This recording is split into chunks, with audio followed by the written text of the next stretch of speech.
talk about foreclosure, pre-foreclosure. And I think this is such a ample time to be having this conversation because we've seen the markets shift.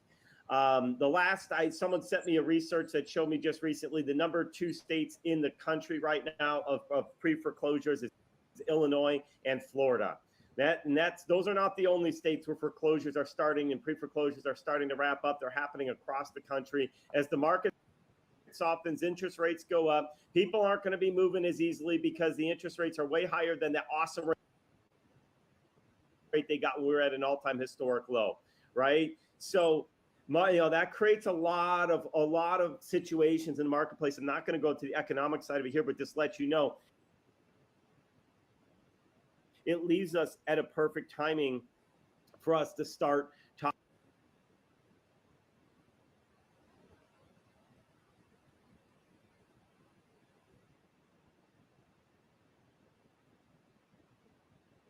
talking about what do we do from here and what do we do with this. So how do we look at pre-foreclosure? So there's a few things I want you guys to understand from my perspective. When I look at any property now, I don't care if we're talking pre-foreclosure at auction, it's with a bank, it's an off-market property, it's my best friend, it's my mom's house, it's my house, it does not matter. This right here, it becomes the underlying lens that I have to start looking at everything with, okay? And here's the idea. We have to look at it with the idea of risk, cost,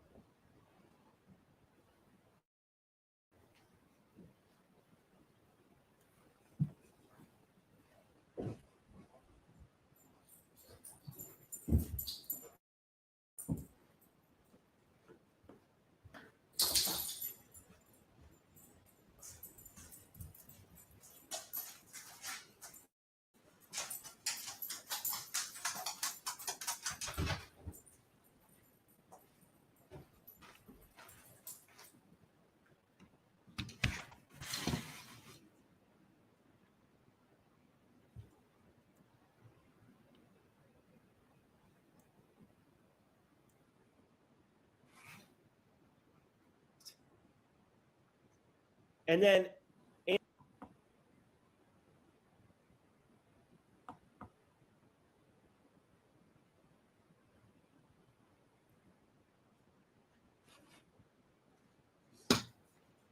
Bear with me. I'm just closing down some windows so this doesn't have any issues running.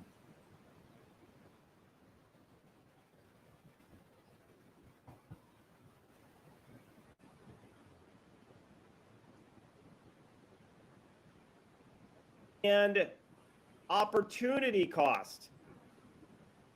All right. And then sideline here, I'm going to put in parentheses and focus. Okay. And here's what I mean by that.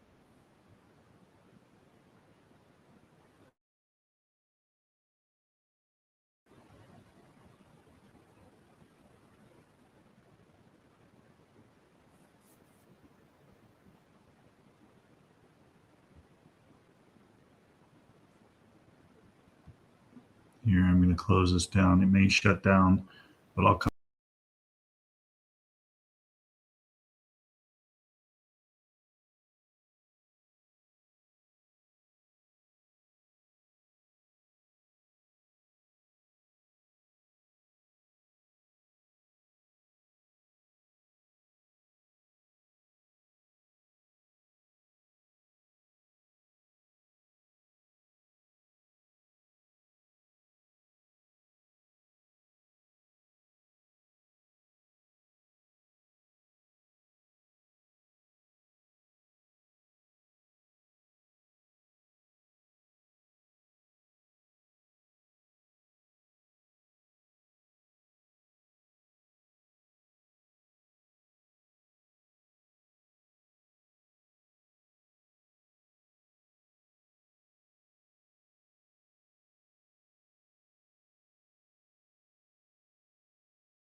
Let me add volume to the stream.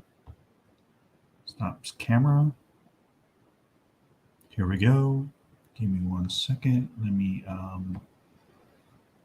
load up the conversation we were having. And I have to log back in. Let's go to my history real quick here. History recently closed.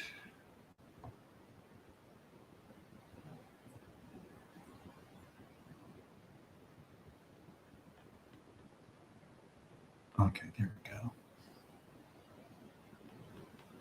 Let's go here.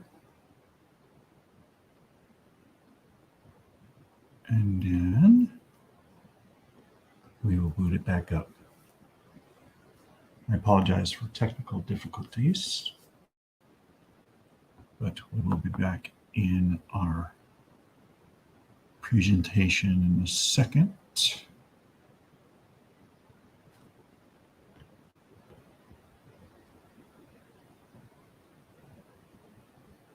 I hope everyone's Wednesday hump day is going well. And let's see where we were at. We're talking about the foreclosure process.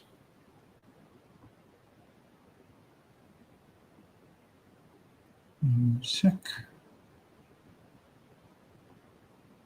Let's replay.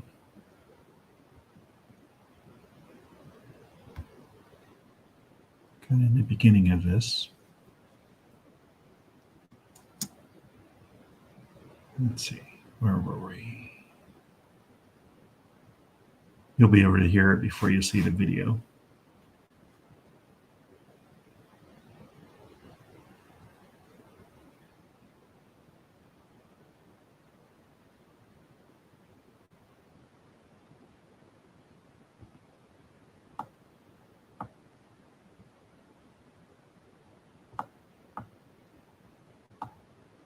Oh, there it is. Okay. Give me a sec. We're going to go back to foreclosures.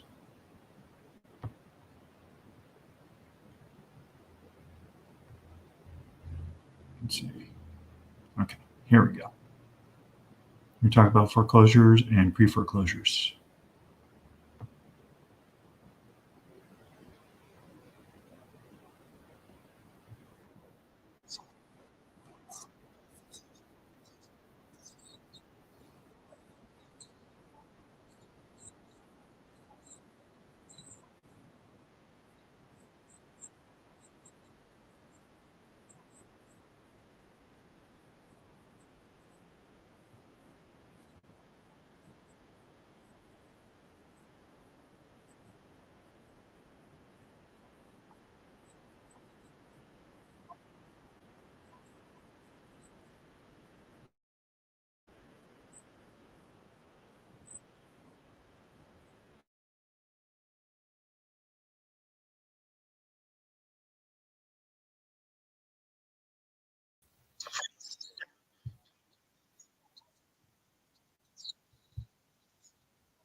Because a lot of times what happens is people invest in things and they don't do anything with it, right? They blame it. And, people even talk about, even the MLM actually has gotten a bad rap because people say MLM doesn't work.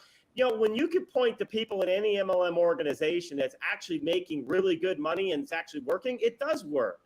Now, there are schemes and pyramid schemes, so don't get me wrong. There's those as well. You saw that crypto guy he was moving money everywhere. He was falsifying things. I mean, that's a whole different story, right? He made up crypto. Nobody ever met him and blah, blah, blah. But the thing is, people don't work it. And in America, a lot of people want the easy way out, right? And so they sign up, they see the potential, but they don't do anything with it. So anyway, so my point is in all of this is just, I try, to try to keep integrity in everything that we do. So there's a lot of times that I'm not interested in doing something if I think it could really harm. It takes a long time to build lists. That's why it's hard to get on stages a lot of times. People build lists and they don't want to put somebody on the stage that can, impact their audience and their existing relationships. And I get that because I've been in that same boat. There's people I don't bring to my events anymore. We've made good money, but I don't believe in their product or the back end of what they do. And so as a result, I have to stop, right? So hopefully it doesn't end up reflecting on you long term. And there's obviously a little bit of kickback. So there's the risk factor, there's the cost, and then there's opportunity cost. So let's talk about foreclosure and pre-foreclosure. By the way, auction, something, just because lots of people ask about auctions, I get this all the time, or that comes in the support emails or whatever. Hey, should we go buy at auction? Just because something's at auction does not mean it's a good deal. All right, I guarantee that. It does not mean it's a good deal.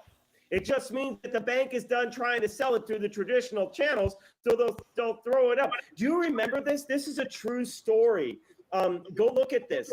On eBay, I think it was eBay, somebody bought an air guitar. Do you remember that? For like some ridiculous. Anybody remember that story? Somebody spent thousands of dollars on an air guitar. Now, so you guys, what's an air guitar? This is an air guitar. Can you guys see me? It's literally, it's an air guitar. You get nothing. And somebody bought it.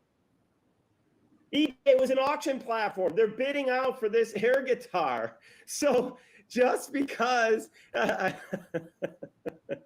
they delivered exactly what they said. It's an air guitar, right? So it's not even, I mean, now you get into the gray area. Did they deceive them or not? No, I delivered 100% of the description of the product. It's an air guitar. You paid $500. Here's how you get an air guitar. I don't know if it was a training, whatever. You put your hands like this, where was my camera, and then you put your hand like you're strumming a guitar and move your fingers. You now have an air guitar. There's your $150 right there.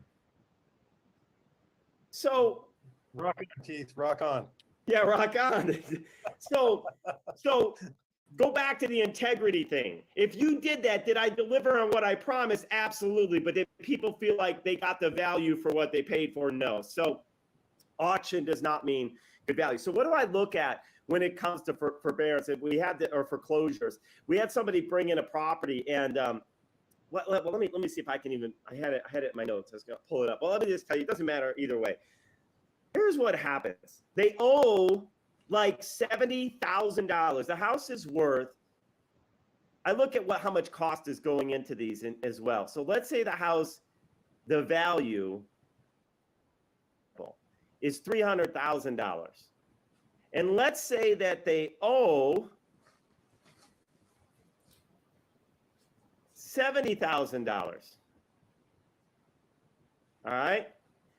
So if the auction price, or if they basically are saying that you could pick up this house for $215,000, so this is what they owe. So what they're trying to do is get their money out so that they don't have to have any debt out of the foreclosure, right?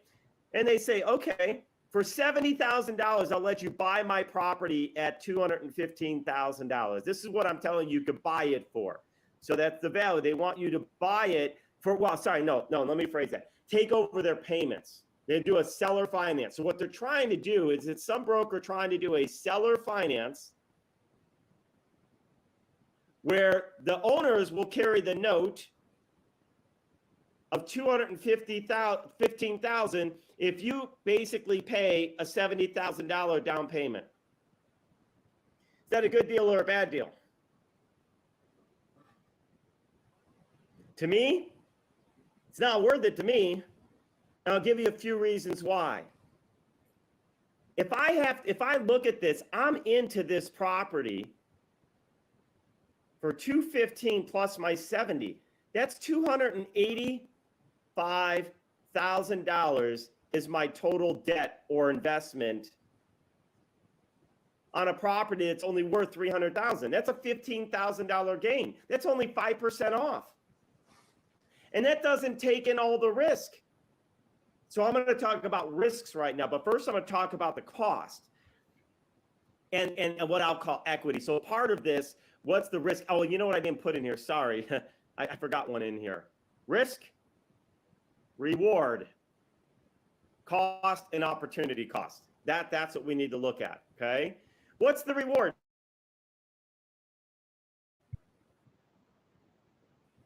Like, so to me, that's not worth it. Are you guys following me so far? Because I don't care if it's at auction. I don't care if it's going to the bank. Like, none of that actually matters at the end of the day. I actually prefer, though, by the way, not to work with the banks because I want to be creative. What I hear, oh, and by the way, what I hear is they have $15,000 of equity in their house, but they'd love to walk away themselves with 70 grand. Right? Well, I'm going to give you more than you could even get selling it today. Because even at 15,000 of equity, that means nothing if I have to pay a realtor to sell it. It doesn't take in my closing costs. It doesn't take in holding costs of being vacant, right? So there's a lot of factors going in here. So let me explain a couple other pieces to this. Oh, I didn't mean that. Hold on. Oh, what's that? Will that help me zoom out? No, I don't think so. It's not doing anything. Get out of my way. Move. I don't know if you guys can see that. Do you guys see a little circle on the screen or no? Is that just for me? Yeah. Oh, okay. All right. I never know what they share here. All right. So now, all right, here comes my attempt if it's going to let me create a new layer. Nope. All right. So see, this is what I was trying to fix earlier because I just want to add a new layer. Okay. Can you go to another page? Well, that's it. They won't save all this. So normally I have all these layers and I can stack them up and then I could save them all out at the end. I end up with all these pages, but the little menu item that's supposed to show up so I can manage all that is up on the menu bar that I can't get to show on my screen. There's some glitch happening and I'm not able to get past that. So I'm going to have to erase all this and create a new one to your point. Let me just try one more thing. Let me see. So nice when someone else has tech problems. Right? I know. All right, come on. Give me a. Well, it is being recorded, so you could always come Right. back to Yeah, this it's a good page point. Yep. and change it. Fit to view. Oh, that's not what I wanted. Oh, here we go. Oh, there it is. Layers, yep. Oh, that's what I was looking for. I was hopeful that maybe I could find it. Okay, here we are. Oh, wow. Remember all those Control L's I was hitting? Guess what? It added layers. They're all sitting there. It just didn't hide this one. Okay, cool. So now I can continue on. This is going to be fun now. All right, we're back in the game. I just got to delete some of these out because there's too many in my view. Okay. So now what happens is this. Let's talk for a minute. In that example, this was a $300,000 valued house, right? This was the value. So I start looking at a few different things. First of all, if they want me to put in $70,000, that does not make sense for me. Here's why. If this is what they need down, I could buy this property. If I did a 20% down payment on a purchase, I would only need $60,000 out of my pocket. Why would I put $70,000 down to take on more risk, less control than if I just bought it outright? So when we're talking about working with a seller to catch them up with the bank, in a situation like this, if I could pick up that same property with 20, hey, does that layer box show up for you guys? Do you see the layer box or no? Yeah. No. Oh, no, some do, some don't. Oh, interesting. You can see it. Okay. All right, let me get this out of the way again. All right. If I could pick that up for $20,000 down, right? $20,000 down. Now I saved myself. See that difference here? I have a $40,000 savings, which means I could pick up 2 more deals just like this. I might be able to do 3 deals for the price of 1 if they're good deals.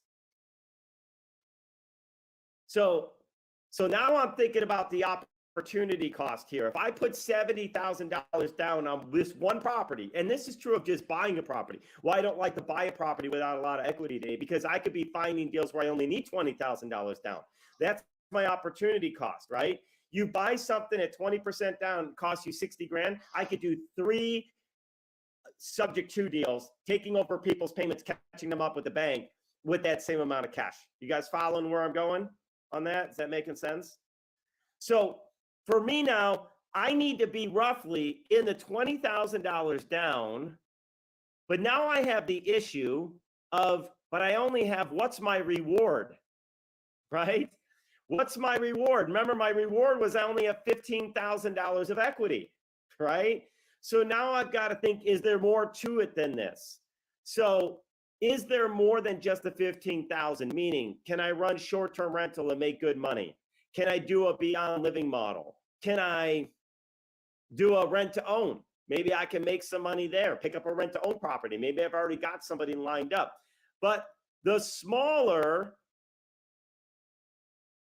the lower the reward, then the lower amount in and the lower amount of risk that I need to have in this entire equation, right? I mean, some of this is basics, right? But I just want everybody to go the mindset while we're looking at things and say, well, why'd you do that deal? You took over their payments, but you won't take over this one. And in this particular property I was looking at, by the way, their monthly payment, they had a 3% VA loan, which is great, right? Their monthly payment on this $300,000 house was only like $1,200 all in. That looks pretty appealing, right? That part's pretty good. But the problem is, by the way, very important for me is this term, worth enough that I'm going to change out my layer. That's all it's still showing. Here we go. Layer. Exits. One of my biggest things are, what are my exits? And if I exit, what is my risk of losing money? So, exits. Can I sell it? I cannot consider $15,000 of equity on a $300,000 home and exit, right? Nope. Cannot sell it. Can I rent it? That particular home, probably yes. I mean, if you've got a $1,200 a month payment, but where is it located? But then if I rent it, here's the next question. Anyone know where I'm going? Maintenance. Okay, so I pick it up, but how beat up is it? Am I going to spend thousands and lose all my cash flow putting on a new roof, putting on fixing carpet, replacing this, replacing that? You guys with me so far? See, so even if you say, yes, this has an exit, it looks like I could rent it. You've got to look at what does that mean on maintenance, because now there's extra dollars that I didn't have in my original plan. Can I rent to own it? This goes back to my exits.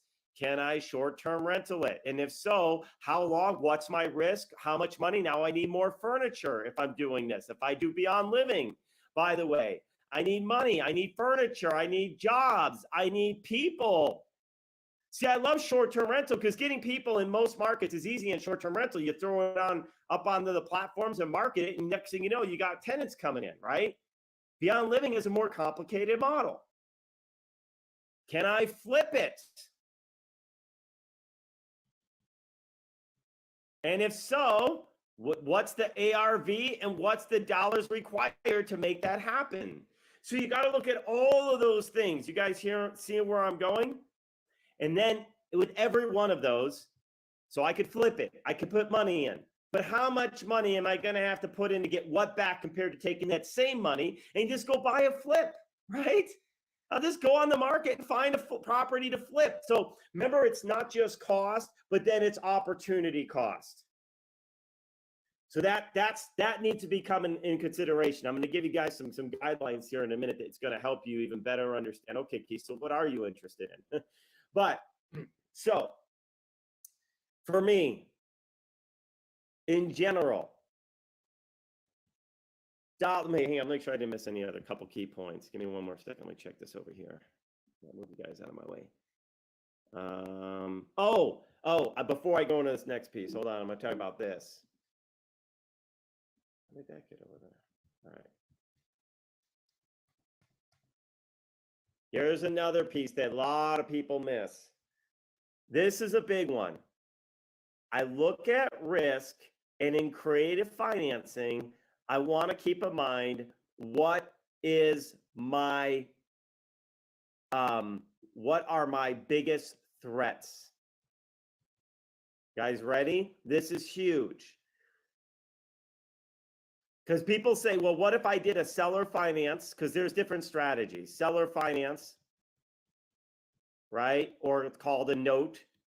Sometimes we do what's called a silent second. You guys know what a silent second is? Silent second is where the owner carries back a note for the difference. Then that works fine until the lender that you might be getting a loan from finds out that the seller is doing that. Now the whole deal falls apart. But there's a seller finance. We might do I love to do option contracts for lots of reasons. Because I like option contracts because it gives me an exit. I love option contracts because an option contract, it means I have the option to buy it, but I don't have to. You could do an installment sale, which basically can go along the seller finance note. Those are really related, but an installment sale, technically they could sue me for specific performance. Debbie, Deborah, if I work with you and I say I want to buy your house on an installment sale and then I stop paying you, you could come after me for all the harm. That's why I like option contracts, but you can't do option contracts in Texas due to the executory contract law that they have. So we do what's called a mortgage wrap, right? And we wrap it around, and it's basically the same thing. But all of these seller finance notes and things like that come into a few different things. You ready? Here we go. Risk of BK. If they're holding their note in their mortgage still, in any of these scenarios, there is a risk that they file bankruptcy and their creditors come after them for the equity in the home to pay off their debts that they had before you ever established your deal. Does everyone follow me on that? Okay. So if they go BK and you say, well, they have the homestead protection. So this is what people are going to tell you. Well, they have homestead protection. It's their primary residence. Not when you get into the court and the judge says, are you living there in that home, Aldo? Where is your mail being sent? Show me your records of where you reside. And when you can't show you live there, it is no longer your primary residence. It is considered an investment property. Your homestead protection does not protect you. Oh, but I bought it with the mortgage. Doesn't matter. It's not where you're living now. So that's a threat. There's another threat you guys don't often think of. It is called the due on sale clause.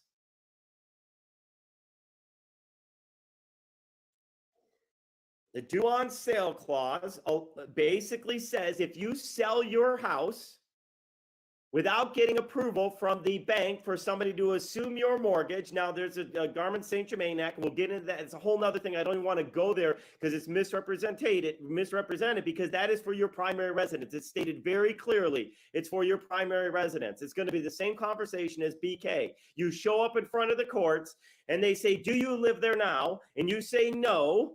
Or not just say no. They're not going to just ask you yes or no. They're going to say, show me this, show me proof. They're going to go after all your records. They're going to look at where you bank. They're going to look at where you travel. They're going to track you down and what you're doing. That's what they do, right? What they're going to happen, they're going to say, this is an investment property. You have sold it. And therefore, you now have to pay off the loan. Now, let me break this down. There's a couple options if due on sale happens. One, you walk and you say, sorry, can't help you. Two, you try to sell it. Three, you refinance it. So now we get into the issue of the risk. This is all the stuff going through my head in a matter of milliseconds when I look at a property, right? So I'm just giving you guys the thought process. I can walk away. If I've got $100 in this deal with you, Ray, and then guess what? I don't want to go through the battle. I may not, right? I could walk, so I have a pretty good exit. Hopefully I didn't lose that much money and invest too much, but I could walk. You could try and sell it, and then I get the difference, right? Could try to refinance, but what if it doesn't refinance? What if it doesn't? You guys, I never trust the mortgage banks these days. Never trust them.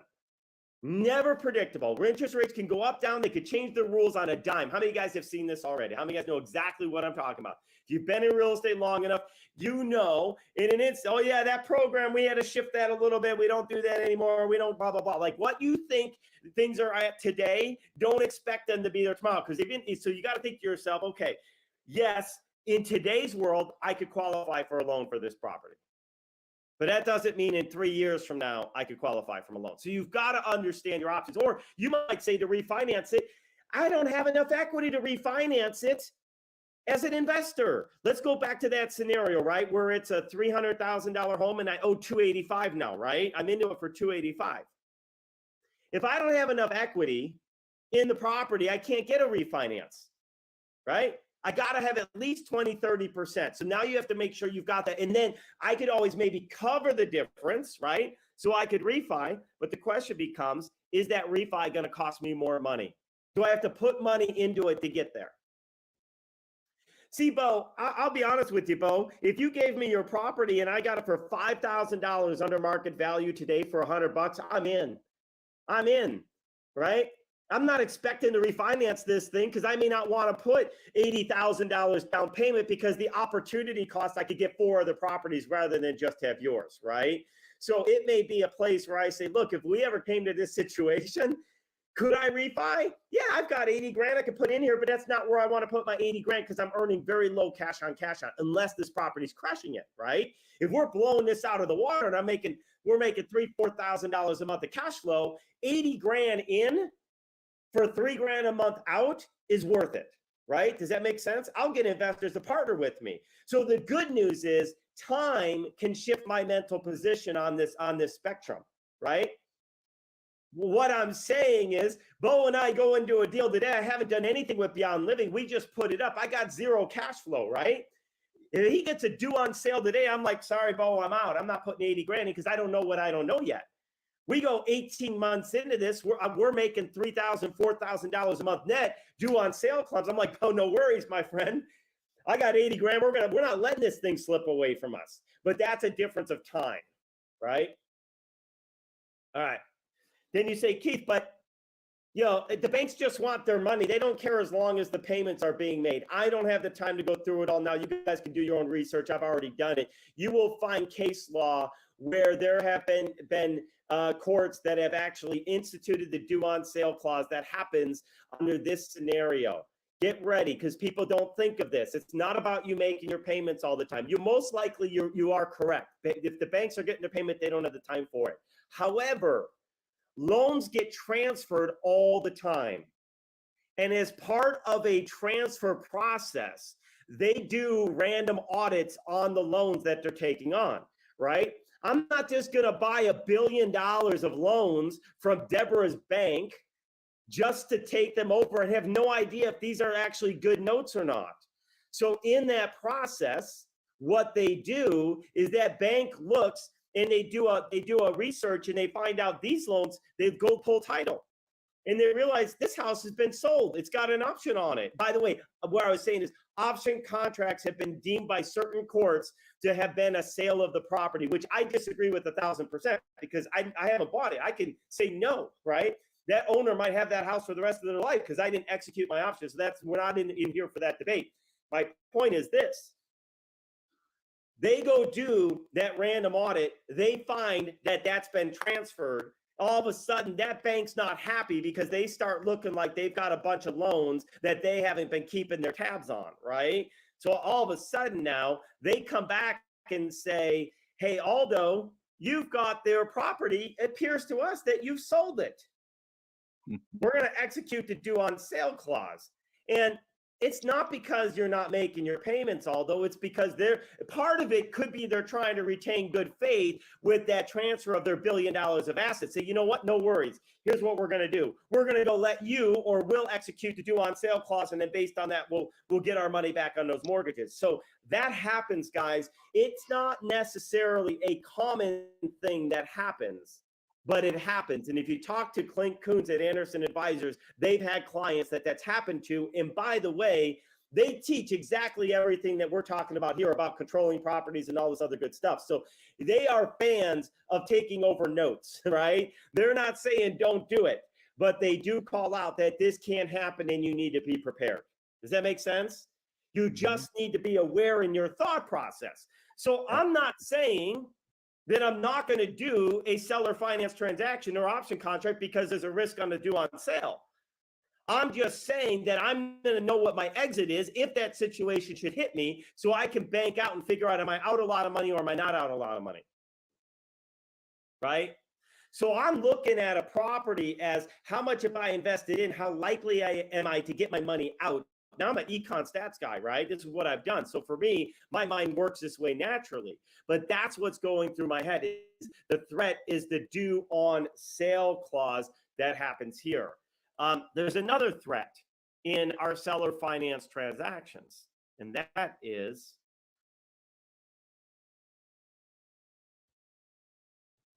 probate. Okay. So one protection to avoid yourself from that lender situation that we just described, which I actually do a lot, by the way, in the scenario that I don't file my memorandum of option. I have a memorandum of option. I have the rights to file a memorandum of option, but only if I think there's a concern with the property will I file that memorandum of option, because I figure I run risk of losing it anyway. Let me explain that. This is a little bonus for you guys. Think of it this way. Deborah, if we sign a lease for 5 years and we're going to run a model and partner together, and we're 2 years into this lease and you decide you're going to try to sell out the property from underneath me, guess what? I have possession of the property. I'm minimally going to make it a living heck for you to get me out of there, and I'm going to retain all of my revenue that we collect, because if you're telling me our contract's no good and you're not going to hold to it, then my agreement to actually share revenue with you is no longer valid either. So I don't owe you any revenue. Does that make sense? Secondly, I'm going to argue, just like in the option contract, watch this. Remember I said there's judges out there? I have an option to purchase the property. You accepted that option. Therefore, per certain courts, proven, you have to foreclose on me. It's not an eviction. You've sold the house. That's a foreclosure. That's going to buy me more time inside your home collecting that revenue. Keith, would that be just kind of following your train of thought from your previous point where you said that, you know, some banks are calling an option, a lease option, an actual sale, and you argue that it's not because I have the option to buy it. I haven't actually bought it. But in this case, in the probate example, you're saying that now you're arguing that you have to foreclose on me because I have an option, which would suggest that you already have purchased it. So let me clarify. Yeah, no, you're right. But listen, that idea of the option is true across all of them, not just probate. I was just giving an example. I got off track. I didn't even get into the probate piece yet. I'm saying in general, I'm positioning myself in my contracts that if any of these happen, BK, due on sale, etc., and I'm not going to get my money, and you tell me I'm not owed my money, then yes, Michael, I'm going to try to lean on the legal stance that I disagree with, that my option was actually a purchase, right? That's the only time that I agree with it, because in that scenario, it works in my favor, right? But I don't fundamentally agree that an option is a purchase, right? Yeah. But would you have to exercise the option in order to stand on that ground? No. when you do an option contract, if you want to protect yourself with your option, what you should be doing is filing a memorandum of option. Banks, having found that in the title searches as they do those loan transfers, find those memorandum of options, and they call that due on sale. They're calling that initial memorandum of option, even though you haven't executed the option, Michael, they're calling that a sale, which to me is absolutely ridiculous. I get it, right? But that's where they're now. It's mixed. You'll see two different judges. You'll see judges argue differently, right? But the point is, there are judges that have argued it. So therefore, you have to know, I don't get to pick my judge, right? Well, I'm gonna go to that guy. That guy clearly is on my side. No, it don't work like that, right? So my point is, if I was just buying, remember Walt Disney? Remember how he bought Disneyland, right? He bought a bunch of options on a bunch of real estate under a bunch of different company names, right? So nobody knew that he was setting up all that stuff. And then he executed his options at one time. He didn't control that land on those options. He just owned the option, right? So it's like me. Those many people know I want to buy the place next to me. I want to put an option on it. So whenever they decide to sell, because I want to try to merge my two units if we can, because I could get a little more space, right? The good thing is the risk of just having an option on a property you don't control and live in is people could do things without you being aware of it. The reason when I control a property with our leases alongside of it, I don't file my memorandum of options is because I'm already controlling the property. I know what's happening. Nobody's putting a for sale sign in this yard without me knowing about it because we have people there all the time.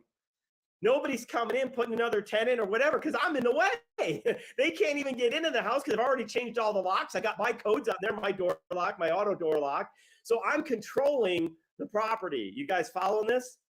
Yeah. Only because of that, Michael, I feel more comfortable not filing my memorandum of option, or if I don't have a lot of money on something, right? It's not that big of a deal to me. You know, I don't want to look. Here's what happens. I don't actually, if I'm not ready to buy something in this moment, I don't want to file my memorandum of option. They get caught. Number one, I put them in a bad place because now they can't pay it off, and I'm not prepared to buy it, right? If you told me I could get an option on the Sears Tower to go buy it, well, it's not Sears anymore, it's Willis Tower, but come on, I grew up in Chicago. It'll always be Sears Tower to me. But anyway, I say, great, awesome. I get an option to buy it for $100. I can buy it for whatever, half the price. Awesome. I don't have $500 billion to buy the Willis Tower right now, right? So I'm not going to go file that if that would cause an issue to force me to say, okay, therefore we got executed now, we're going to lose the property. I'm like, oh, well, there goes my option, right? So I don't actually want to buy the Willis Tower, but a better example would be a sports team. I get it now, man. I want to own a hockey team too. No, I would love to. It'd be fun, but it's not like I got to make money to do it. But you saw Ryan Reynolds buying all these things. I think he's trying to buy the Senators now. I don't know if that's done yet, but anyway, but let me go back. He wants to buy the New York Jets, so right, he's getting closer all the time. Yeah, he sold this thing in Mint Mobile for like a ridiculous amount of money. He sold Mint Mobile, and then he went and bought some sports teams. So anyway, we see he wasn't ready then. He built Mint Mobile, sold it, and then had the money to go buy what he wants. So you see where I'm going, guys. A little bit of a mindset training for you. Set yourself up so you don't put yourself into a bad situation that you're not ready to act on. So going back to this, probate. This becomes another threat to us. We partner with an owner. Something happens to them and their family's not involved in the transaction, and now they want to dispute your entire transaction and want to fight the sale. Even if you have all the paperwork, even if you filed your memorandum of option, they might say, I didn't know my dad did that. We don't want that. We want the money now. We want that property. I want it right there. Look, if you guys think I'm crazy, I have seen families break up their whole family relationship over money. Like siblings. How many of you guys know exactly what I'm talking about? Siblings. Somebody dies and everybody gets greedy. That's all they do. They don't even care about their family relationship. You think they're going to care about me, this person they never met, and this contract, this piece of paper I made with their parents? They're willing to throw their brother that they grew up with under the bus for life so they could get some more money. It's insane, right? So my point is probate becomes a risk no matter what we've done. I know we have an option contract. Guys, someone spilled coffee on themselves at McDonald's and sued McDonald's because the coffee was hot and they won. It makes no logical sense for me. Oh my gosh, it was hot and I burned myself. Have you ever had coffee before? I know you did. That's why you see, that's what they should have said. How they should have went through their records and how many times have you ordered coffee? If this was your first time ever, then maybe I'll give you a little bit of thing, not realizing coffee's hot. It's not your first rodeo. You're being stupid, but that's what happens. So I'm a very much an optimist, and you guys know that I love to be optimistic, but I also like to mitigate. I saw the dumbest thing ever on Facebook. I almost responded, although I don't like to get on Facebook, but I was on there last night real quick, and I saw this thing, this woman, she says, and it's part of Stanford Business School. This was the most embarrassing thing ever. She said, the minute you created a plan B or a backup plan, you're admitting or you're giving up on your business or admitting failure. Oh my gosh, no, it's called mitigation and creating success. The comment, I didn't even have to respond because the comments that went on top of that were just absolutely, and this is relevant to this, so I'm sharing it. They're like, well, nothing will ever go the way you plan. Nothing, no successful person in their entire business career has had everything to go exactly the way that they planned it out. Elon Musk may have had a mitigation plan. Now I love it. Elon Musk, they cheer when their rocket ships blow up, right? They cheer. They're like, well, we got some good data out of it. They're winning $1 billion. Woohoo! All right, everybody, great job. But that's because they planned for failure. They planned that if this goes, they don't want the ship to blow up. They want it to work so they could get there faster. But they planned that if it doesn't, here's the data we're going to collect, and here's how we're going to use it to get there. That's plan B. Plan B is this thing blows up. Plan C is it does this. In my opinion, if you don't think having a backup plan is a good idea, you're not a good business partner with me. I cannot help you logically because you're not mentally thinking clearly, right? We're not going to be good business partners. You'll describe me. We just want to have conversations. Just let me do my thing. We can be business partners. You be silent, give me money, and I'll grow your business and let me do it. But my point is, Don't ever you get want to on have an airplane. backup plans in this. What's that, Michael? I said, if you don't believe in people having backup plans, don't ever get on one of my airplanes. Well, look, I'll tell you, the thing that I do like, and now I get it, and I love this quote from Tony Robbins. It's what they did when they stormed Normandy, right? Burn the boats. There was no other option.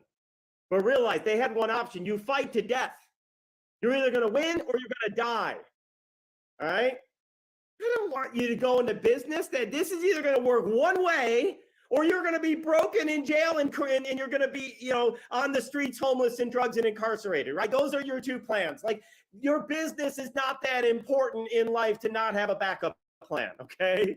So, all right. So let me get back to where I'm going with this. The reason is with probate, we need to be aware of that. These are the things that we need to be thinking through. So in all of our scenarios, we need to build in what are our backup plans? How are we going to be protected so that if things go wrong, we have ways out? So the way that we're going to do that, so let me share in the next piece. The way we're going to do that is we're going to, number one, minimize dollars in. All right. And there's no exact formula, but I'll tell you this. I would love to be into a property for anywhere from 1,000 to 20,000 cap, generally speaking. Now, I just saw this note back, Dawn, I don't think she's on the call, but 150,000. I think it was mistyped on something that was sent to me because I saw they needed 15,000, not 150,000. Somebody wanted $150,000 to finish off a renovation project, all right? So let me explain this to you. They wanted $150,000 to finish reno on a project, and they were going to give us another 50,000, then I think is what it was, return. And they were going to do that as a second lien on the renovation. Basically, here's the deal. The property was bought for like $450,000. It's worth about $1.3 million, but it needs $150,000 in renovation. So you say, okay, you're going to put $150,000 into that property. Now I looked at comps and the comps do not support it. Well, here's the other thing. Okay, so let's talk about this. If I put in $150,000 to get $50,000, that might look like a decent return. They told us 20 days as well, by the way. Watch this. They said in 20 days, our rental loan will be done and we'll pay you back the extra 50. Ironically, I just reached back out to Dawn and said, okay, I didn't get to this one because I had to analyze it deeper because this is outside the norm. Is it 1 to 20,000? No, not even close. It's 150,000. So you bet I'm going to take a lot more time. The more that it gets closer to 20, the more time I need to look at it. You guys follow me? If it's $1,000, I need less time, right? If it's $100, my answer is going to be yes. Well, tell me later what we did, Bo. You said, hey, I got this thing. I got this deal. It's $100. I'm like, I'm in. All right, here's $100. Tell me later what we just did. I don't even care, Bo. As long as I know you, I trust you enough. You tell me $500, $1,000 going to return it. I'm like, okay, that's cool. You start saying 2, 3, 4, 5,000. I'm going to ask some questions. Where is it? How big?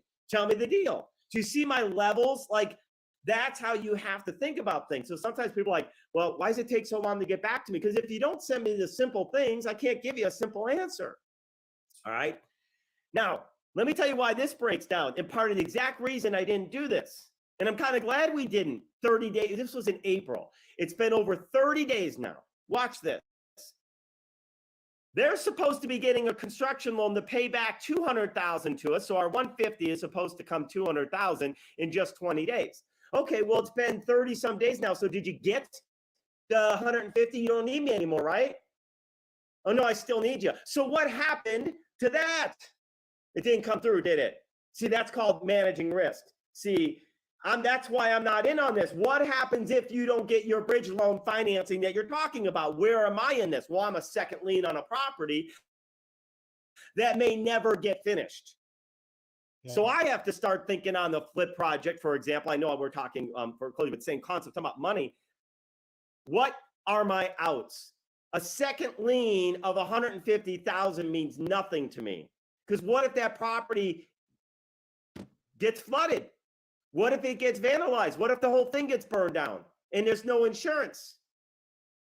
I got nothing, right? I'm out 150 grand, 150, $150,000. You guys following me? 150. So I'm not in, not without other structure. You guys getting this? I got to have other things along the line. So first thing is minimum dollars in. The more you need, the more I've got to have some of these other pieces. Next piece. Hang on here. I'm so glad I figured these layers out. This is working so much better now, isn't it? All right, next thing. All right, is this. I'm going to actually put this next one first. Maximum control. I want control. The more money I need in, I need to maximize my control. What does that mean? Well, you want me to give you $150,000 in hopes that it sells and that I actually get paid at closing? Not happening. In that scenario, minimally, you got to add me on title. Minimally. For that amount, that's the minimum amount. I got to be on title with you. Because now you can't do anything this property without me agreeing to it. And I've made this mistake before. And luckily, I had other secure things, but we had a bunch of other properties and we didn't get added to the Title I, and somebody actually leveraged some of the property to get extra money out for other things. Like, we weren't aware of that, right? It still has equity in it, but that's not the point. The point is I want to know what's happening on every dollar of this. Because watch what happens. Here. Well, you have a second lien position. Maybe. Because what happens is if you have other things in your life that you owe money on, I still may not get that. I may never get any of that. That property might be controlled by somebody else, and I never see a dollar. May never go to sale, right? Well, you got a different contract with somebody else that says, we're not going to sell it. You get to control my property. I transfer title over to you, Bo. And Bo says, cool. So Keith, you got 150,000 plus 50 grand. Oh, I'm going to honor that when we sell it. When we sell it. Oh, but you know what? Bo happened to want a place in Las Vegas. This $1.3 million home is beautiful. Oh, this could be great, man. I'm going to live in this thing because I got the cash to do it. I'm going to take care of that first mortgage debt. Don't worry. You see where I'm going? Bo, when you swap out that first mortgage position and start controlling this property, that second lien, it becomes a lot harder for me to go after. So, all right. So title, and in some cases, management. Oh, and by the way, along the lines of title, when we invest with Agile Group, this is what works great with Agile Group. I have to have 50% controlling interest. Actually, that actually ties into this one. I'm on title. These are tied together.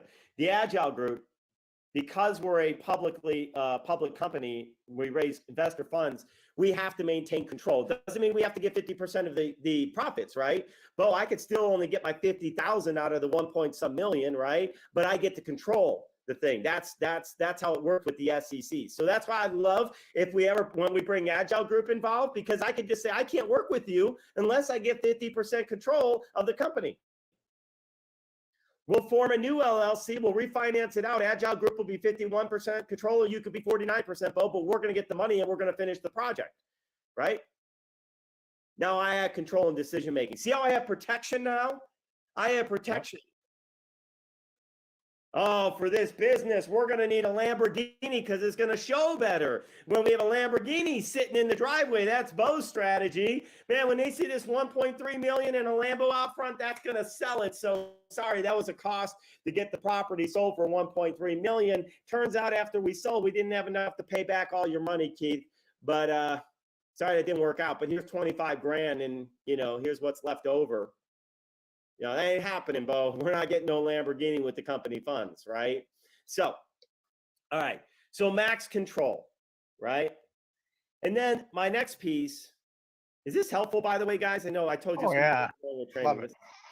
All right. The next thing, I'm not even going to call it max because I don't want the max. What happened here? Hang on. Where's my, is it drawn white? Let me just try adding a new layer.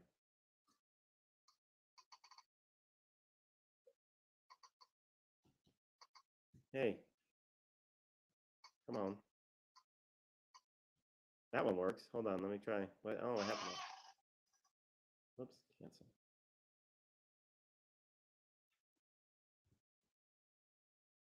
I don't know if you guys are seeing that pop up. It's really funny when hang on, let me try this way. There we go. Hopefully that worked. It was working great for a while. We had this thing moving like smooth, like I actually knew what I was doing over here. All right, we're back in the game. Okay, so now the next one, it's not max return. I like to call it a fair return. Okay?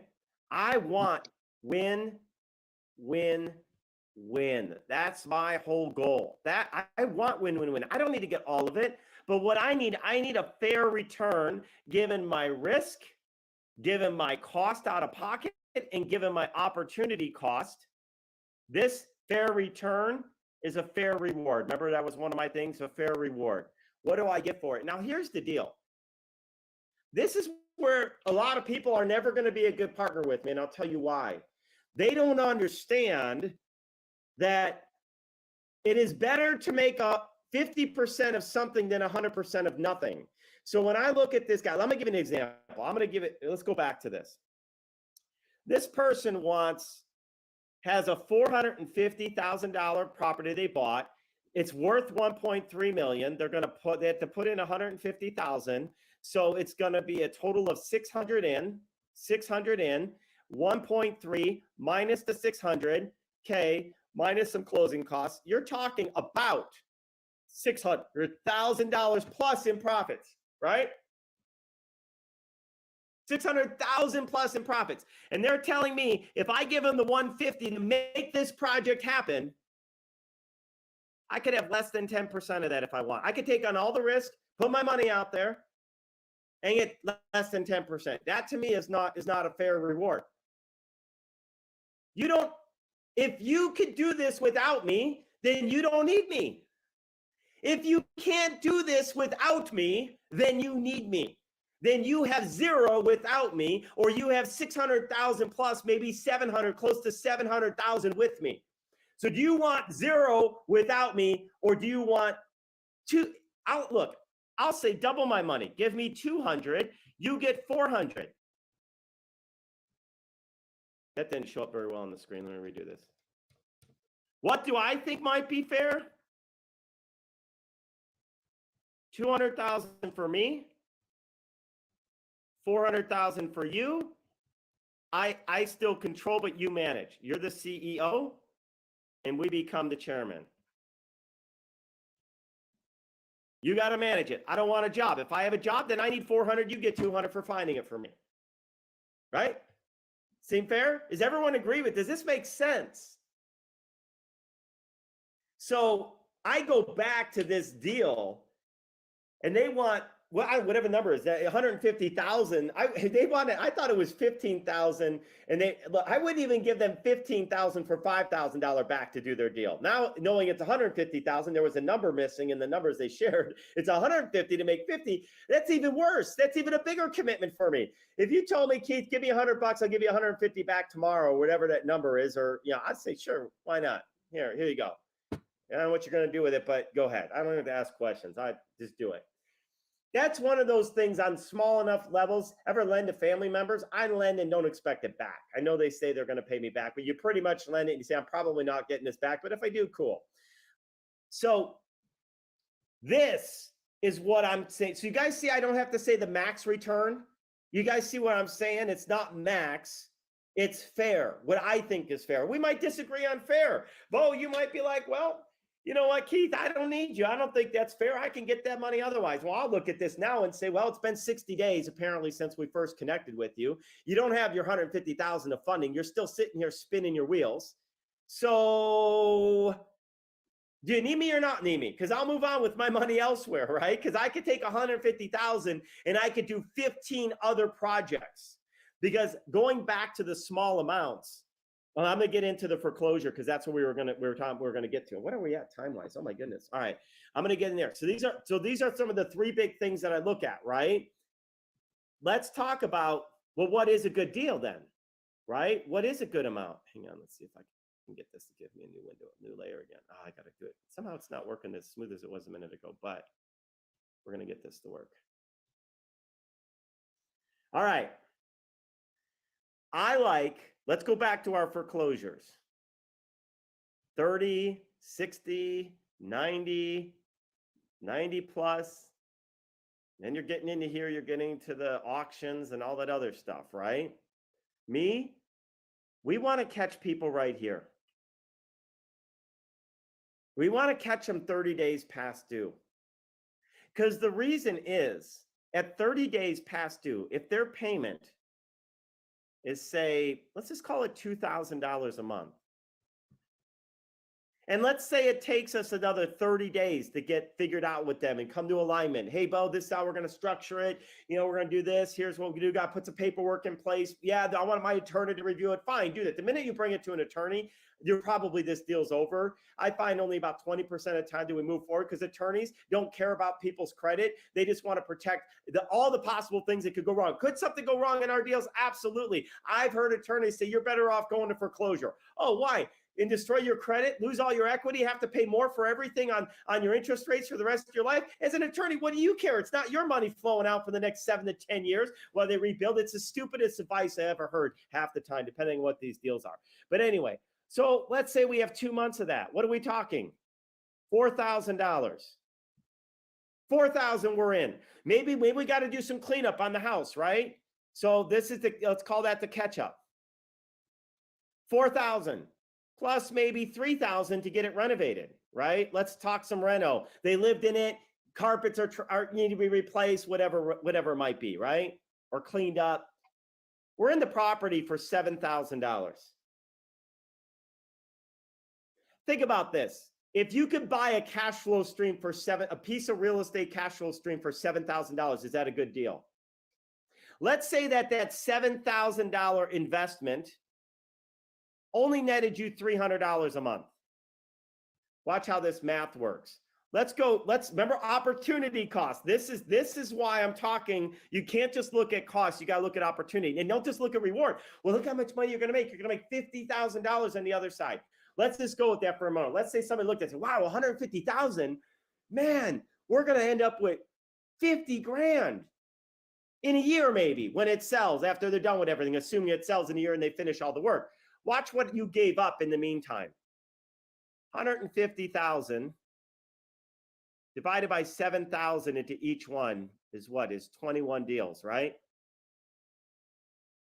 So that's 21 deals like this down here that I just described. 21 deals times 300. If you only made 300, you should make more than that. You should make way more than that. But if you only made 300, how much is that on a monthly basis?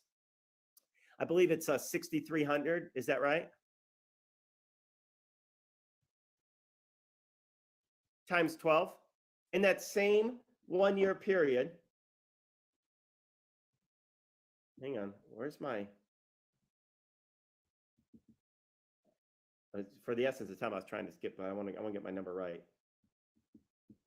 Roughly 75. $75,600. So do you want to make $50,000 over the next year, or do you want to make $75,000 a year for the next 30 years plus appreciation, because that's how we structure our deals?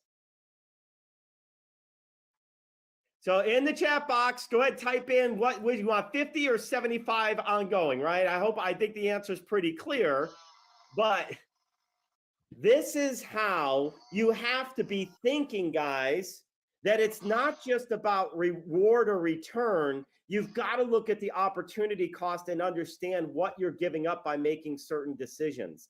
They might look appealing in a moment, but you got to look at the bigger package, right? Much bigger package. So for me, let's go back to what I like. Let's go talk about the types of deals we're talking. One, hang on, I lost it all. Hang on. Here we go. I'll try to give you a summary. I was saying 30. Oh, let's go back to the 30-day window. That's not it. Where's the 30-day? I had it here. That's not it. Oh, here we go. 30, 60, 90, right? The reason I like 30 days is it keeps that number lower. Why 30 days?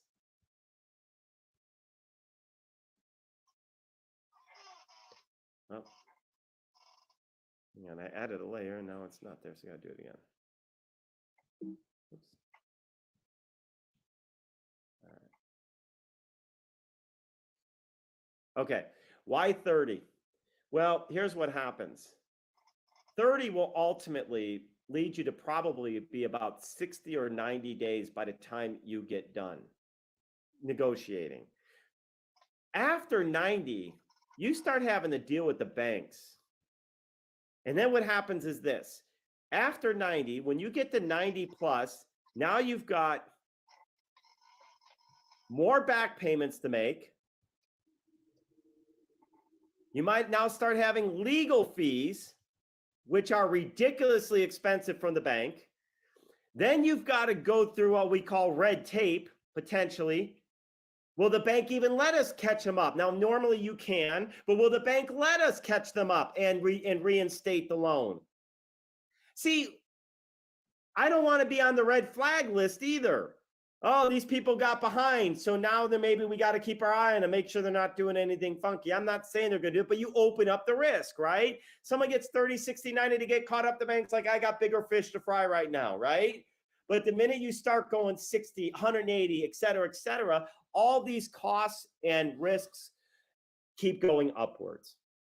The other thing is 90 plus days. This is what I call, or what's called, I don't call it, Chan Kim calls it the red ocean. The red ocean, that's where all the investors are playing right now. They go out, they buy the NOD list, they go to a weekend workshop, and every weekend, somewhere around the country, there's probably 25 to 2,500 weekend workshops on how to invest in foreclosures going. So people show up, and they're going to learn how to get that NOD list, and then everybody under the sun's trying to contact those owners. And by the way, it's just like, again, you pull your house, your listing expires on the MLS, man, turn off your phone, just block everything, because your phone's going to ring like, I don't know, like a pizza place on Friday night, man. You can't keep up with the phones ringing. Oh, I'll list your home. Oh, I got you covered, and blah, blah, blah, right? It's like sharks coming in. And they get tired of listening to all it. So I want to try to beat them to the clutter. So the secret to this, guys, and I'll tap into what I talked through last Saturday at Silvera's with QuickShare.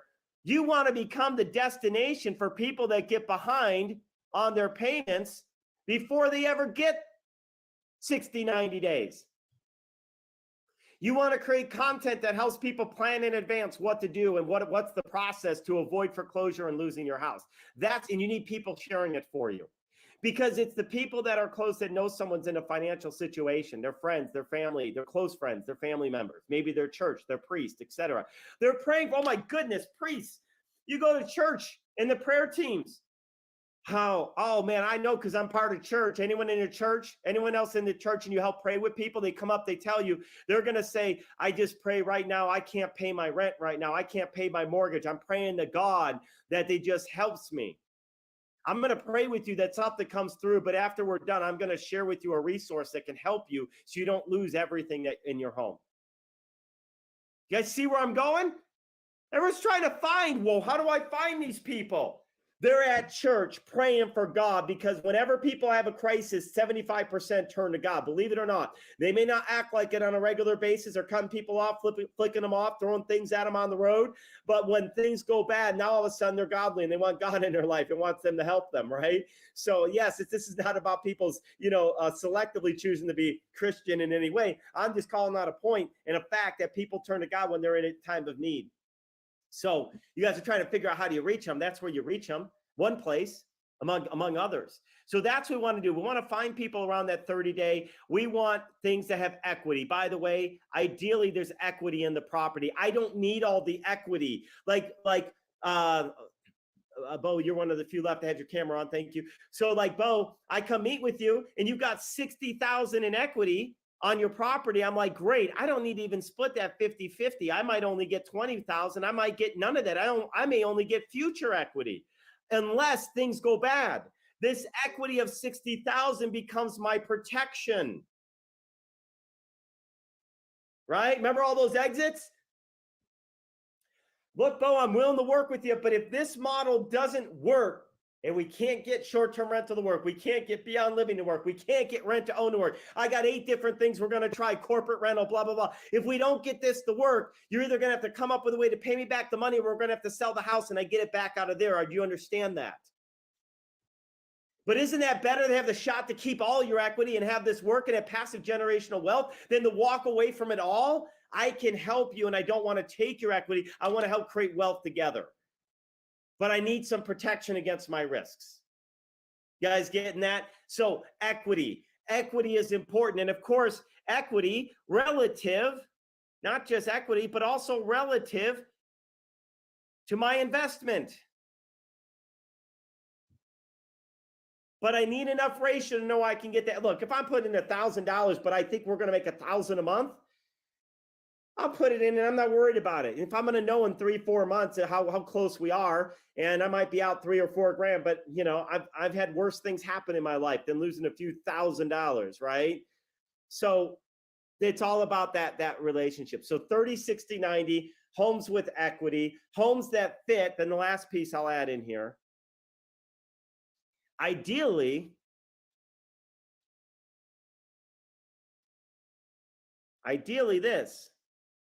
Properties, this is ideally, that fit within our models.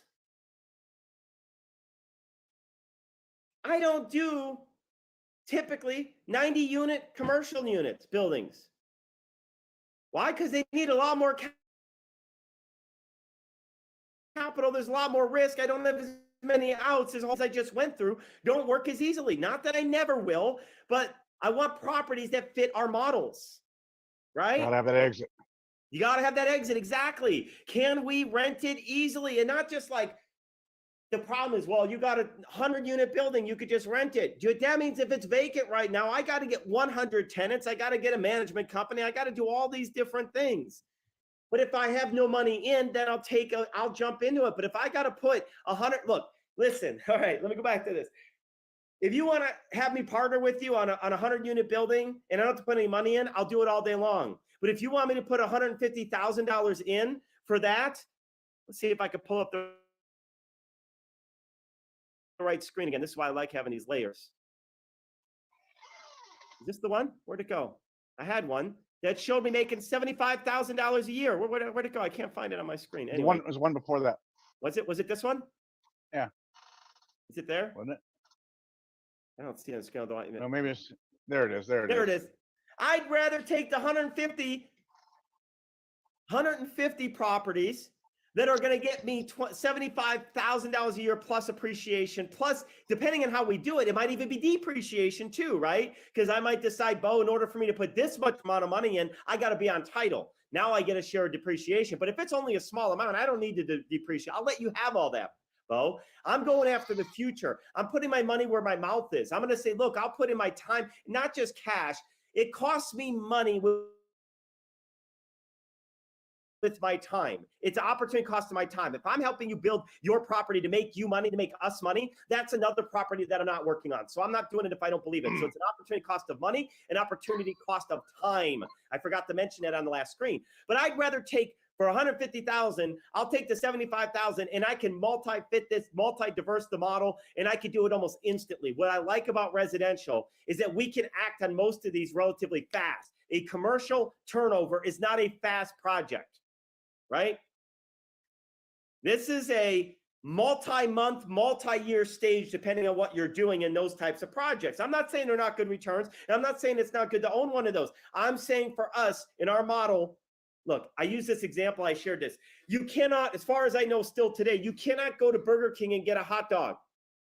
They don't have hot dogs. You get a burger, a Whopper, a chicken sandwich. You want a hot dog or pizza, you're in the wrong place. Now, there's probably certain Burger Kings. I know McDonald's tested that for a while. I don't go to those restaurants, so maybe it's changed. But you guys get my point. In-N-Out. Oh my gosh, I'm actually going to share this concept. I'm going to take a picture of the In-N-Out menu. You guys ever see an In-N-Out menu? It is the most basic menu ever. And I didn't realize how short it was until I got there, and I realized my one daughter, I took her here, she didn't eat burgers. I'm like, oh man, now they do have secret menus though. You can get grilled cheese at In-N-Out. So you got to know the secret. So there are exceptions. I play the same way. We have exceptions. Behind Animal style. Animal style. Yeah, they have these exceptions, but we want to try to stay in our lanes, especially as you're scaling in for systems, right? But it doesn't mean you might not come along a good deal. Oh, but if there's a plane and there's this, then there's that. Look, for no money with the right risk reward, I'll apply the concept I shared with you, right? Remember what I said, minimize dollars in, maximize control, fair reward, and focus. Is it in my focus? Will it not distract from focus? That's what we need to be, that's the model. I go back to how I opened this entire thing with you guys, was around that concept. So if you could take that model to anything that you do. You could go buy businesses and you say, I only focus on landscaping companies because I have the systems. I know how to work landscaping companies, or I only focus on businesses with less than 20 employees. Doesn't mean you may never do 100 employees, but that's your system.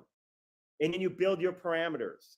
So coming back and trying to close off now on the foreclosure market, it's picking up, guys. And the secret is going after those properties. Now, going back to this 30-day, the other place to find 30-day is to realize a lot of these properties that are vacant. You heard me in my basic explanation and start of next gen in the accelerator. I talk about stale listings. Stale listings are how you get to the people before they become 30, 60, 90 days. Stale listings in that crowd, not all of them. So this is a gold mine hunt. In that crowd, though, you are going to find the people who have not sold and are about to run out of their last dollar to make their mortgage payment. Does that make sense? That's how you get people, maybe even before they're even 30 days past due. So there's no bank catch up, right? It's just attacking the different strategies to go after people before they may even get pre-foreclosure. It's the pre-foreclosure, right? It's people that are just getting there. I'm not saying that you can't do 90 days. Can we work with a 90-day property? Yes, as long as all those other factors make sense, right?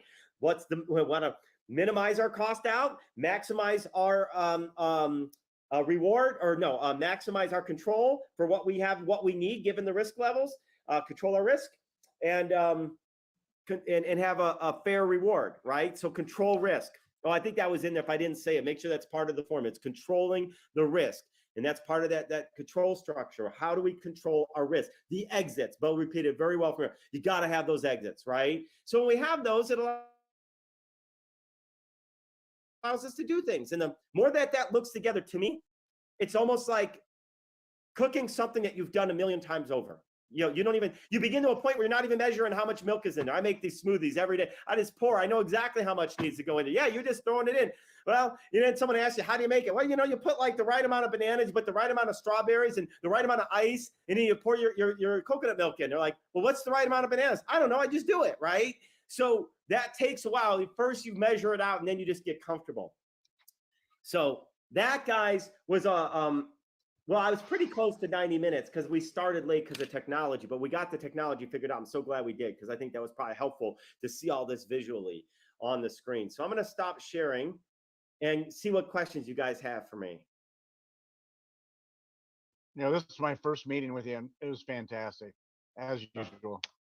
Thank you, Bo. Appreciate having you. You picked a good time. A lot of times we don't go into this much training, but we do a lot of reviews of things and marketing stuff. But this was a longer training just because I needed to get this out there for people because the market's going to start hitting for the pre-foreclosure, and people are going to say, I got there's so much opportunity right now. This. What's that? So there's so much opportunity right now. There is. It's so how do you hone in? You hone in with this lens. We need to figure out and understand what are the factors that are going to drive these things. And that way you're not looking at every single foreclosure. Well, that came from the REO. We're going to talk about the fix and flip model on the next deeper dive like this, which might be next Monday, I think. But it's very similar. Like when we're looking at that, what gauges us for a good flip opportunity? But for when it comes to foreclosures, a good one's going to be one that has a good amount of equity so that we have cushion for different exits. We don't need to have it all ourselves. 30 days or less is ideal, but we can always do more. Least amount out of our pocket as possible. And then having that control, right? If we're saving them from foreclosure, they got to allow us to control the strategy. Otherwise, we can't, we'll just have to move on. I saw a hand up there, Ray. What you got for me, man? Oh, yeah. Hi, Keith. Yeah, it wasn't about the foreclosure stuff. It was more about the upcoming charity event or the pickups. How is that going? The priest never got back to me, but I might have a truck that I can help you guys out if you need some help. Well, I appreciate that. We're good on trucks and vehicles, given what we have right now. We only have a handful of orders at the moment, but we didn't do a lot of massive marketing because we've been busy. But hopefully, this will get some of the spark for the future things. And we've been focused heavily on the quick share products. A lot of our time's been going to that.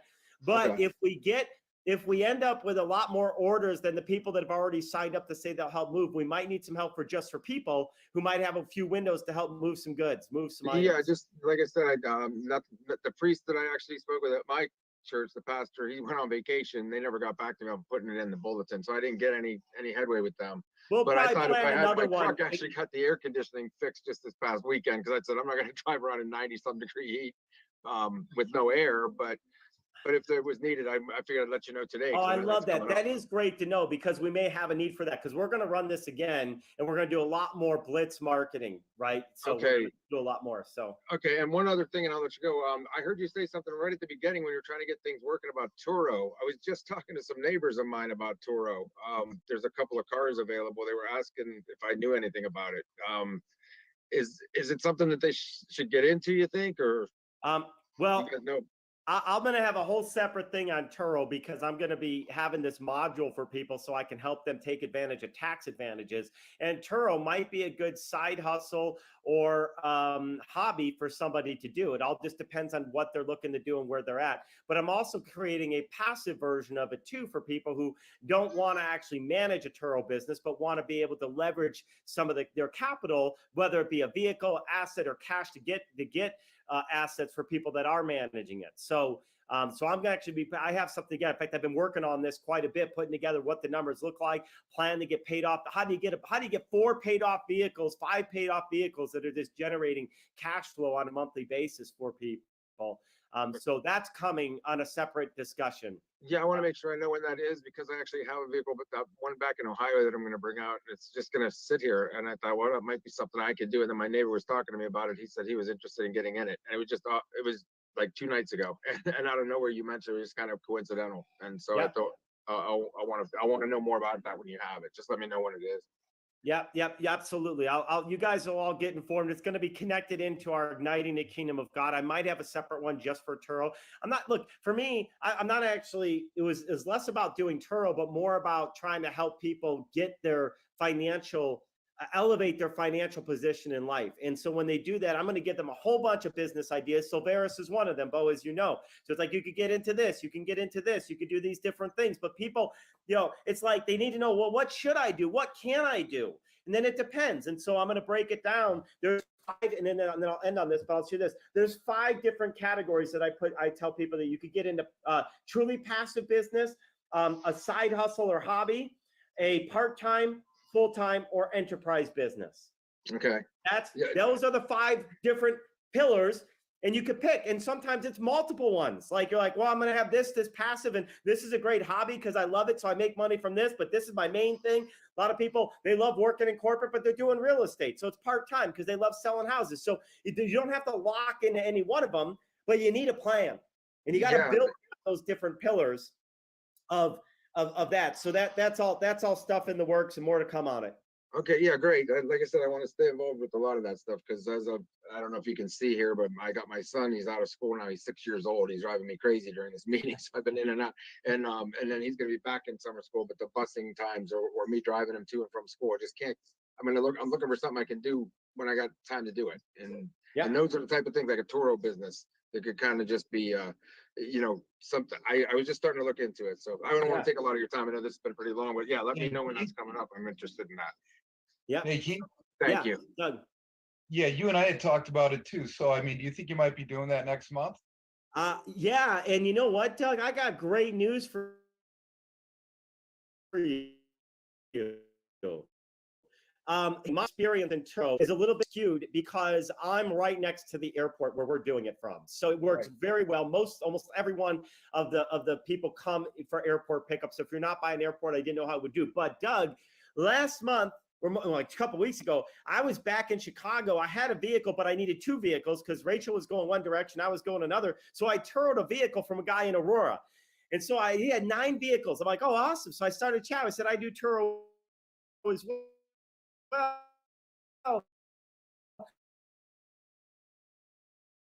And so I was asked a question, and for those that don't know, Illinois, hour and 20 from Midway. So it's not really airport. And he said, yeah, I started doing it. I was at airport, but that was too much. He literally does it out of his house. Everybody comes and picks it up now. He doesn't even care. He's like, I just have them come. I said, how did they get here? They said, either get Uber or get dropped off like you did. I'm like, wow, I think there'd be demand for that. So there's a little bit of testing that you need to do in your market.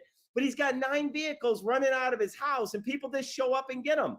And for me, it was great because an Uber ride was like $35 each direction. And I think I paid $50 all in to get the car for an entire day. And I could go to my appointment. I went, got food. I could do whatever I want. I love having flexibility, right? And so for me, it would have even been worth it to take an Uber to his place, which was only like 10 minutes, 7 to 10 minutes from where I was at. So I'm like, it's not a big deal. I'll just go Uber there, walk there, but I had a ride. So Doug, that adds a little more promise to the Uber, a Turo model if you're not near an airport.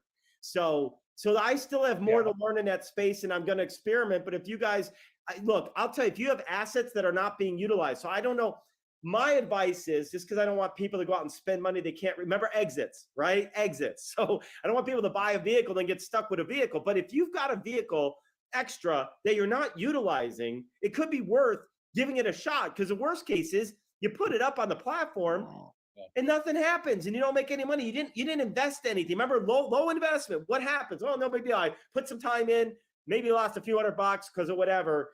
But so we have some experimenting to do. And then once you know more, then you could go out and I've got a whole financial model to help people build a Turo business. So that's what else I'm building out. So I'm going to explain that later, because for me, I'm going to build these businesses, these Turo businesses all around the country, and then it'll create a jobs plural for our Beyond Living residents. So then those that just want to be passive and want their money to work for them, they can earn 18% on their capital, and we'll just create jobs running Turo all day long with our Beyond Living residents, and then help them get to a place where they could start adding their own fleet.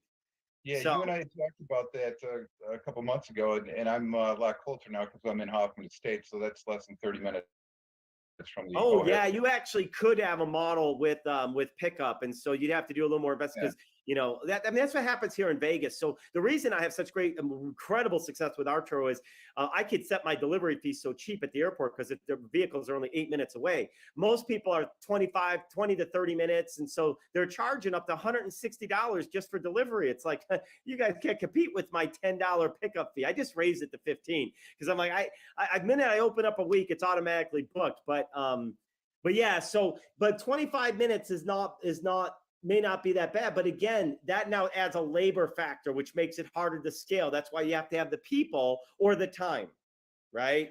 People or the time.